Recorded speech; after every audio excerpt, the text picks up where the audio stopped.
বন্ধুরা দেখো, আজকে আমি একটা অসাধারণ রান্না করব, সয়াবিন আলুর তরকারি। দেখো, প্রথমেই মশলাটা করে নিই। মশলাতে দেখো আদা নিয়েছি, রসুন নিয়েছি, গোটা জিরে নিয়েছি, কাঁচা লঙ্কা নিয়েছি, নিয়ে শিলপাটাতে এটাকে ভালো করে পেস্ট করে নেব।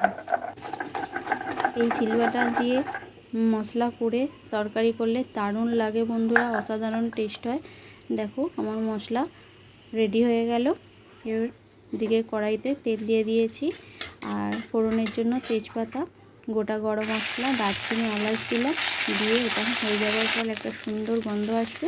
তারপর যে মশলাটা করে রেখেছি সেই মশলাটার মধ্যে দিয়ে দেব, দিয়ে ভালো করে কষিয়ে নেব।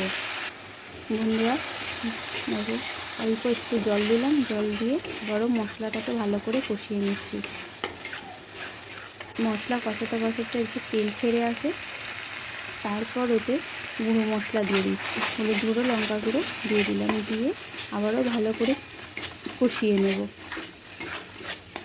এরপর ওর মধ্যে দিয়ে দেবো আলুগুলো দিয়ে মশলাটাকে ভালো করে আবারও কষিয়ে নেব।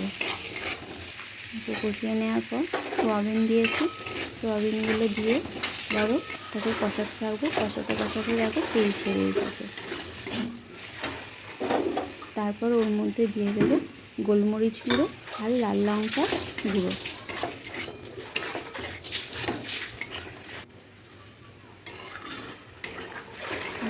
আর একটু জল দিলাম, জল দিয়ে এটাকে ভালো করে কষিয়ে নেব।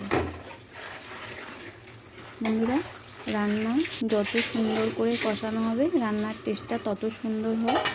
দেখো, কষাতে কষাতে পুরো তেল ছেড়ে এসেছে, তার মানে কষানোটা আমার মোটামুটি হয়েই এসেছে।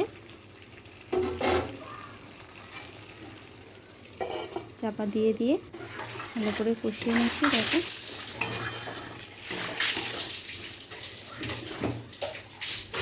এবার এর মধ্যে দিয়ে দেব স্বাদ অনুসারে লবণ দিয়ে ভালো করে আবার নাড়াচাড়া করে নিয়েছি। করে নিয়ে মধ্যে হালকা কুসুম গরম জল দিয়ে দিলাম। বন্ধুরা, রান্নাতে ঠান্ডা জল নয়, গরম জল দিলে টেস্টটা আরও দ্বিগুণ হয়ে যায়। জল দিয়ে ওটাকে চাপা দিয়ে দিলাম। চাপা দিয়ে দেখো ফুটে এসেছে। এবার এটা আমি নামিয়ে নেব। বন্ধুরা, এই রেসিপিটা তোমাদের কেমন লাগলো জানিও। ভালো লাগলে অবশ্যই লাইক কমেন্ট করবে। আবার পরের ভিডিও দেখা হচ্ছে।